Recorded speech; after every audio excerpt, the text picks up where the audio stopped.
Hello, and welcome to Spokane County Spotlight. I'm Commissioner Mary Cuney. Today, my guest is Dr. John Tomkowiak from Washington State University's Elson S. Floyd College of Medicine. Dr. T, thank you for joining our program today. I'm excited to discuss the College of Medicine and learn about some of the new and extraordinary things happening at the college. But before we get into that, would you mind giving our audience an introduction about yourself and a little bit about your background? Absolutely, and thanks for having me, Mary. I am a father of four, happily married to my wife of 27 years, who's also a psychiatrist, and grew up in a small town in rural Illinois called Wadsworth, population 787. I ended up going to school at the University of Illinois, which is another land-grant institution just like WSU, and then I did my medical school training at Southern Illinois University. I did my residency there as well, and then I stayed on as faculty for a number of years. I knew right during training that I wanted to be a medical educator as well as see patients. And so after being at SIU for a number of years, I was able to get an opportunity to be at Florida State and help start that new medical school around 2000. My travels took me to Chicago, to New York, and then back to Chicago, and eventually I got this job, which was the founding dean of the Elson S. Floyd College of Medicine at Washington State. I'm a psychiatrist by training, but really think of myself as a medical educator. Well, thank you. We're excited that you're here and happy that you have chosen Spokane. Thank you. So happy. Thank you for sharing your background. And now for someone who may be unaware or new to Spokane County, can you give our viewers an overview of how WSU College of Medicine became a reality for our community? Absolutely. Well, before 2015, there was a law in the state of Washington that said there could be only one publicly supported medical school. The previous president of Washington State University, Dr. Elson S. Floyd, advocated that we should overturn that law and have a medical school, particularly on the east side of the state, to help serve more rural and underserved areas east of the Cascades. And they were successful in doing that. In April of 2015, the legislature repealed that law, and then in June of that year, the governor signed it into existence, and that led to the creation of the medical school. Well, there were so many key people in our area that were advocating, myself included, even just as a citizen. There were so many citizens, legislators. I mean, this was really important. So, I mean, we really thank the efforts of everyone to make this a reality for us. So, with that, what other kinds of programs and disciplines are taught at the College of Medicine? Well, as you probably realize, healthcare is becoming more interprofessional and interdisciplinary. So it makes a lot of sense that our college would have more programs than just the MD degree to train physicians. And so far, we've been able to add a nutrition and exercise physiology program to help train not only exercise physiologists, but nutritionists. And, we work with the medical students in that program as well. And then we also have a speech and hearing sciences program. And that is another great synergy. We have a clinical ethics certificate program as well. And then we also have a certificate in healthcare leadership that is soon going to be turned into a master's of healthcare leadership. So those are the programs we have right now. And, we're very excited because it does begin to get to the interprofessional and interdisciplinary nature of medicine today. Which I think is interesting because I think most people think it's a school for MDs. Yes. But having all those other disciplines is really exciting and opportunities for our citizens and students coming to the school. And really so important, particularly for our physicians, to begin to understand very early on how all of the other healthcare team members, participate in a patient's care, so we can all use each other's talents to the maximum ability to take care of patients. Excellent.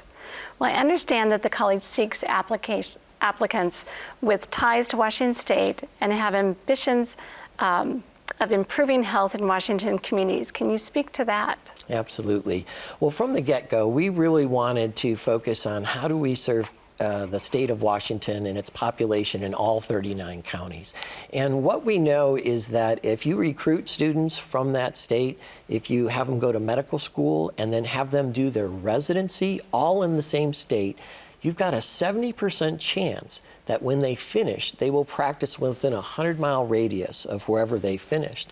So really, it's a long-term plan that begins with recruiting students from the state and then hopefully ends with having them finish their training in the state. And then we have a great chance to capture them and make sure they stay here to serve all of us. So that's been really important, but there's another piece of how we recruit these students that's pretty unique.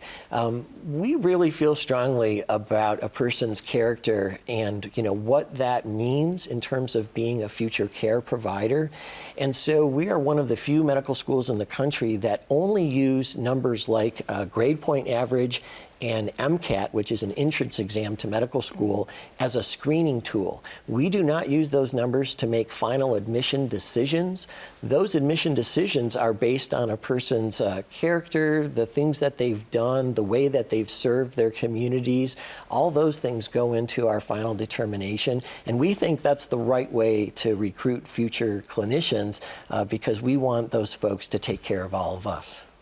And I know here, with the medical school, that there's a lot of community members that you also have as part of the team that looks at and assesses those applications. Can you speak to that a little bit? Well, it makes a lot of sense. We're a community-based medical school, and so we rely on the community not only to train our clinicians, but to help us think about, how to recruit them. We want to understand what our community needs are, and so having community members on our admissions committee to help guide us really makes a lot of sense. No, I think that's a great idea, and I know several people on that, and they love being part of that and feeling like they're helping bring up the next round of doctors for our future. It's really one of the most important committees we have at the medical school because what you start your program with is very similar to what you end it with. So we want to make sure we have the right characteristics. And besides everyone having ties to the state of Washington, we've done an amazing job of recruiting folks from rural areas. About 25% of our students are from rural areas. 55% are from underserved areas. We have 36% of our students are first generation. And for a professional school, that's a pretty astronomical number.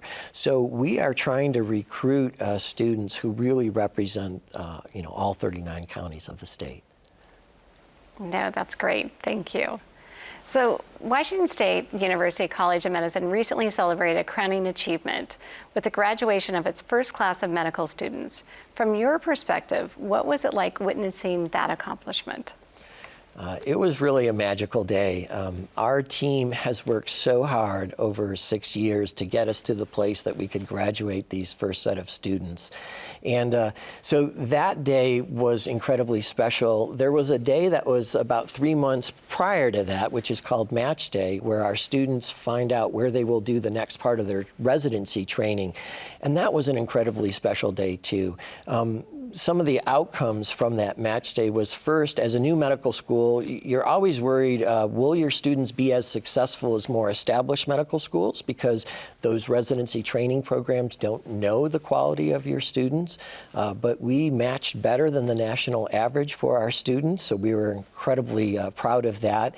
And our students really rose to the occasion in terms of where they decided to match. 40% of them stayed right here in Washington. 50% of them stayed in the Pacific Northwest, 70% of them stayed on the West Coast. And then when you look at where they went, if not, somewhere in the Pacific Northwest, we had a match at really prestigious programs across the country. So we're not only proud of our faculty and our staff that help prepare them, but we're really proud of those students as well for doing an amazing job in a somewhat difficult situation, being the first class to graduate. And can you talk a little bit more about that match process and how that works? Sure. Well, there's a national matching system here in the United States. And so all the students sort of request where they would like to go. All the residency programs also request which students they would like.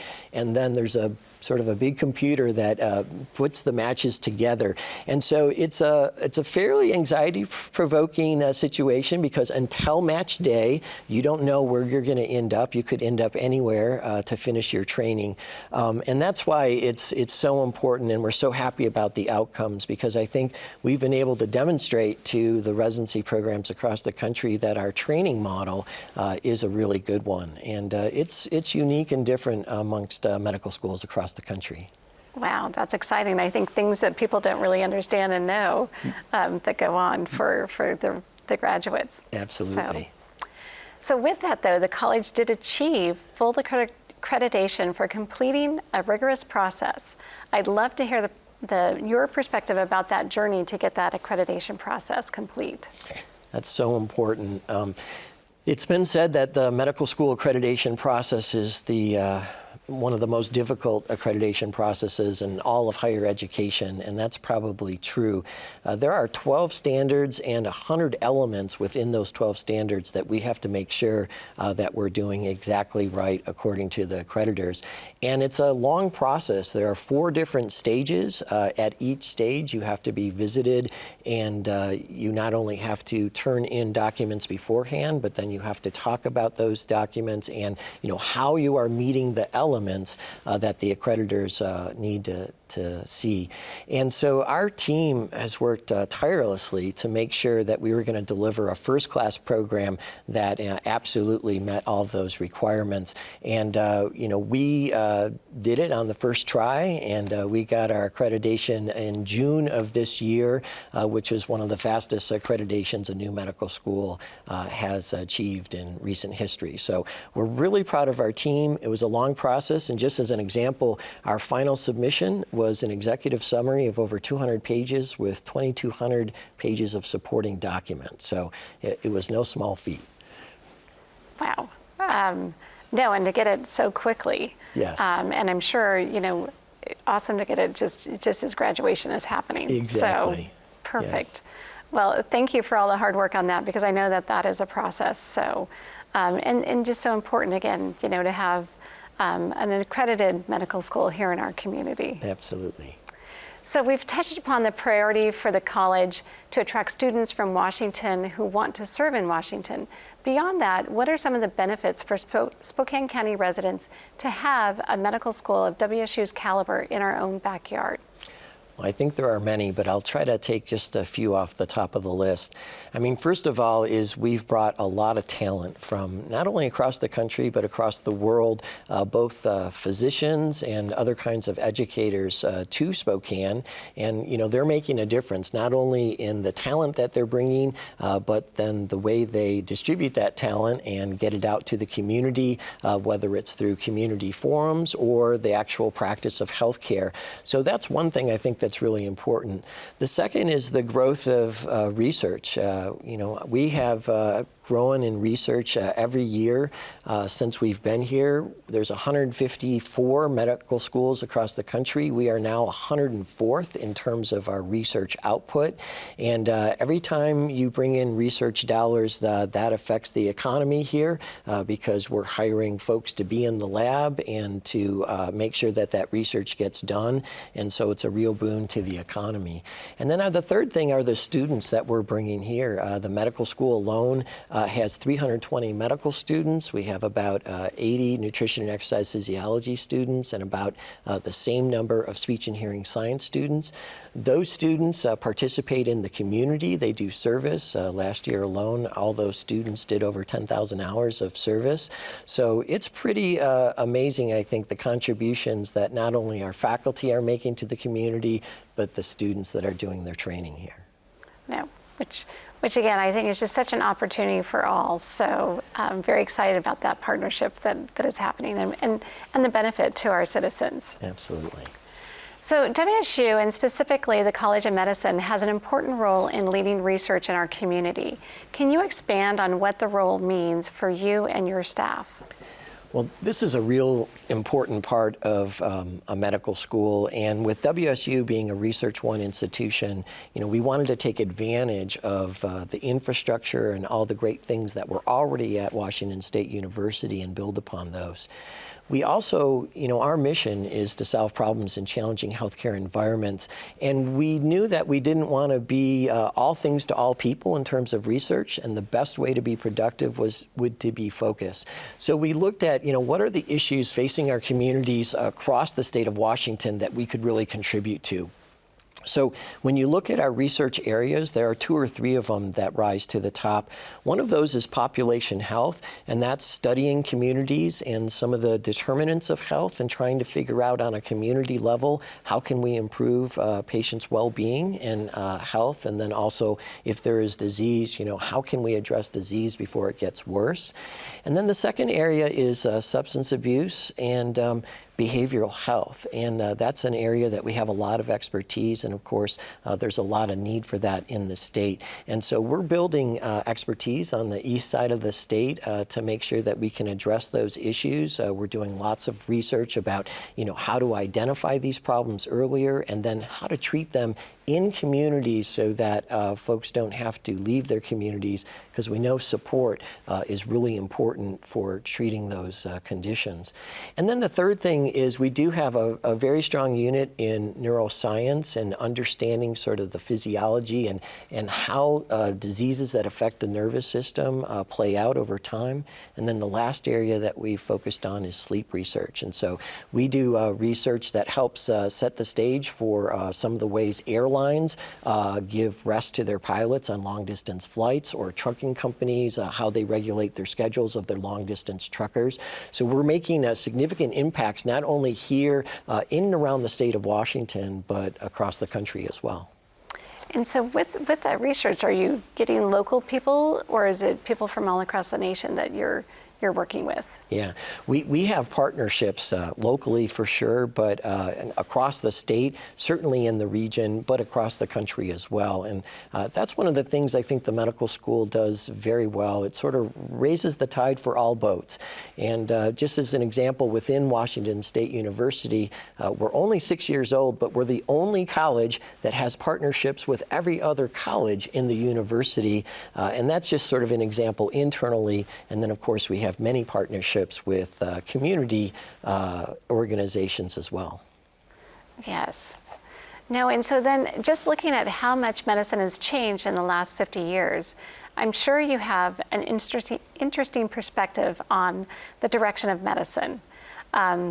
Is taking that into the future, what are your insights and what are your thoughts as what WSU is preparing for the future of medicine? Well, sometimes I talk to our applicants and I say the following. I say, wouldn't it be interesting if in the future patients didn't need a doctor? And they always look at me and go, wait a second, that's what we're here for. And of course, I think we're always going to need healthcare providers and people a part of the team. But there is, with the advent of all these new technologies and artificial intelligence, there's a real possibility that we can, achieve the aim of healthcare to have, better access, to have better quality care at a lower price. And I think technology is going to play a large part in that. And so we're already seeing an influence of artificial intelligence and how that's able to interpret diagnostic and laboratory data, and that's going to grow over time. And the other thing is we're also seeing monitoring, electronic monitoring. There are over 34 devices now, some that you can swallow, some that you wear, that can monitor a person's health wherever they are. And so medicine is changing, and one of the ways it's changing is we have so much more information on a person or a population than we've ever had. And part of the trick is knowing what to do with all that information. So I see a future where people might be able to be more in control of their health and more responsible for their health because of the tools they will have every day at their home, at their workplace, wherever they are. And that is, I think, super exciting. No, which is amazing, and with the crisis, COVID crisis, the telemed, all those things, and watches. So it's fascinating what the future will bring. Yes, and Yeah, and exciting, and I really think it can bring about better health and wellness for everyone, and that's what, at the end of the day, I hope all of us are striving for. Yes. Well, so as a county commissioner, we oversee the Spokane Medical Examiner, and the facility. And we have our new facility, which is very exciting. And I know we just recently have signed our contract and agreement with a partnership with WSU Medical School. So can you talk a little bit about that? Absolutely. Well, it's so great to have them as partners, and we're so happy that they've moved very close in the university district next to the medical school, because it's really going to facilitate our students being able to go there and train. We've already had a student do that. One of our inaugural students who ended up matching into pathology was able to have an elective rotation there that was very influential sort of in their final decision about what to do.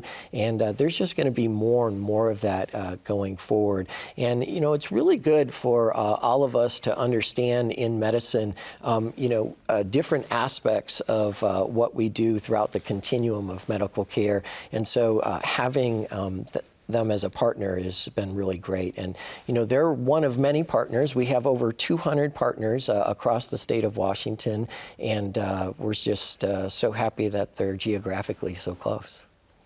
No, because it's easy for them just to walk from there. Yes. So we're excited, and our new medical examiner, Dr. Singh, she's a great lady and will be an awesome mentor for students. Well, and it's really fabulous because I do believe she has an education-minded paradigm, and so she's great at what she does, but she's also a great teacher. Yeah, no, thank you. So in addition to educating medical students to become doctors, the WSU College of Medicine is creating new residency programs, including one that started in Everett this year and another coming soon to Pullman. Can you share some information about these programs? Absolutely. So we were talking about residencies a little bit earlier, and that's the last stage of sort of a medical education journey. And we started an internal medicine program in Everett in association with Providence Hospital, and that serves 16 residents a year, so it's a 3-year program, so there will be about 48 residents when that program is fully going, and we're just in our first year. But one of the exciting things is we recruited the residents the same way we recruited our students. In a sense, it was mission-oriented. So we recruited residents who wanted to help serve underserved and rural areas. So we're very excited about that. And then our other residency endeavor is down in Pullman at Pullman Regional Hospital, and that's going to be a family medicine program, probably just 3 residents a year. And but we're very excited because Pullman Regional is a critical access hospital. There are only 2 other residencies in the country that are based at a critical access hospital. So we are definitely on sort of the cutting edge of this kind of program. And we hope it's going to be a model for other programs across the state as we look to more rural and underserved communities that have critical access hospitals. I think the Pullman Regional model will be just that. And we hope to expand into other areas and counties across the state. I think that's really important for our smaller, more rural areas.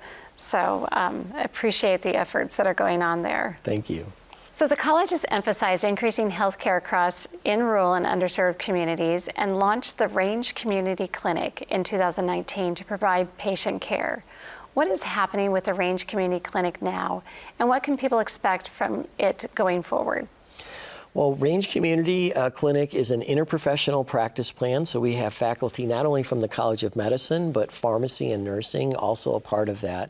And our goal is really to flip the paradigm of healthcare, and instead of a fee-for-service, what we really want to do is care for communities.